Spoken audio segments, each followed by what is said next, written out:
ప్రస్తుతం మనం చూస్తున్న బంగ్లాదేశ్ పాకిస్తాన్ కన్నా భయంకరంగా మారుతోందా? ఇండియన్ ఎంసీ మీద దాడి ప్రయత్నాలు, మన మత్స్యకారుల్ని సముద్రంలో చంపడం, హిందువుల మీద జరుగుతున్న దారుణాలు, ఇవన్నీ వేరు సంఘటనలుగా కనిపిస్తున్నాయి. కానీ ఈ అన్ని సంఘటనల వెనుక ఒకే కనెక్షన్ ఉంది. ఈ వీడియోలో బంగ్లాదేశ్ లో నిజంగా ఏం జరుగుతుంది, ఎందుకు ఇండియానే టార్గెట్ అవుతుంది, రాబోయే ఎన్నికలతో దీనికి సంబంధం ఏమిటి, అన్ని డాట్స్ కనెక్ట్ చేసి మీకు క్లియర్ గా చూపిస్తాను. వీడియోని చివరి వరకు మిస్ అవ్వకండి. బంగ్లాదేశ్ లో మొదలైన అసలైన మంట డిసెంబర్ 12 సెంట్రల్ ఢాకాలోని పురాణ పల్టన్ ప్రాంతం. 32 ఏళ్ల షరీఫ్ ఉస్మాన్ హదీ ఈవినింగ్ ప్రార్థనలు పూర్తి చేసుకుని బ్యాటరీ ఆటో రిక్షాలో ప్రయాణిస్తున్నాడు. అంతలో ఒక బైక్ అడ్డొచ్చింది. మాస్క్ వేసుకున్న వ్యక్తి గన్ తీసి కాల్చాడు. ఇది సాధారణ హత్య కాదు, ఎందుకంటే హదీ బంగ్లాదేశ్ లో యాంటీ ఇండియా ప్రోపగండాకి చెందినవాడు, ఓపెన్ గా ఫ్యూయల్ పోసే లీడర్. 2024 స్టూడెంట్ అప్రైజింగ్ సమయంలో వైలెంట్ ప్రొటెస్ట్ ను లీడ్ చేసిన ఇంకిలాబ్ మాంచా అనే గ్రూప్ కు ఫౌండర్ కూడా ఇతడే. Student protest radicalism. ఈ ఇంకిలాబ్ మాంచా స్టూడెంట్ గ్రూప్ అని చెప్పుకున్న వీళ్ళ ఐడియాలజీ మాత్రం వేరే. ఇది డైరెక్ట్ గా కాకపోయినా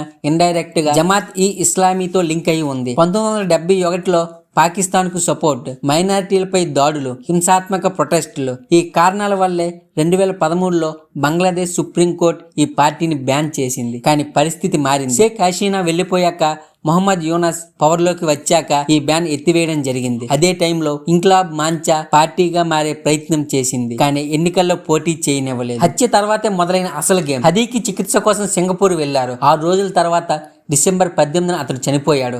ఇక్కడే టైమింగ్ చూడాలి. హదీ బ్రతికున్నంత వరకు ప్రొటెస్టులు లేవు.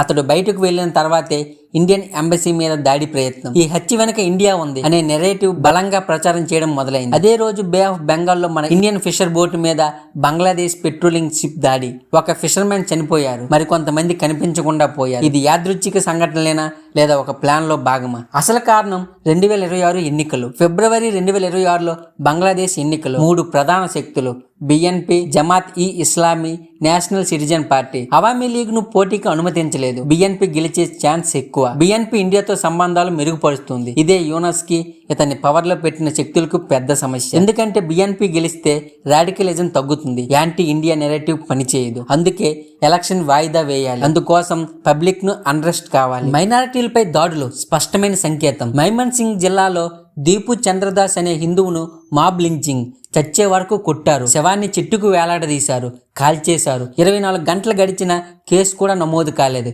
ఇది ఒక సంఘటన కాదు, ఇది రాష్ట్ర వైఫల్యం లేదా రాష్ట్ర మౌన సమ్మతి. అంతర్జాతీయ ఆట, అమెరికా కుట్ర. ఇండియా రష్యాతో ఆయిల్, గ్లోబల్ లెవెల్లో ఇండిపెండెంట్ స్టాండ్స్.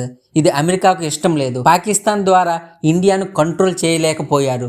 ఇప్పుడు కొత్త tool Bangladesh. Radicalism, anti India sentiment. లక్ష్యం ఒక్కటే, సౌత్ ఏషియాలో ఇండియాని కట్టడి చేయడం. ఈ రోజు బంగ్లాదేశ్ లో జరుగుతున్నది రాజకీయ పోరాటం కాదు, ఇది పవర్ కోసం చేసే అగ్ని క్రీడ. మైనారిటీలు బలైపోతున్నారు, ఇండియా టార్గెట్ అవుతుంది. ఇది ఎక్కడికి దారి తీస్తుంది?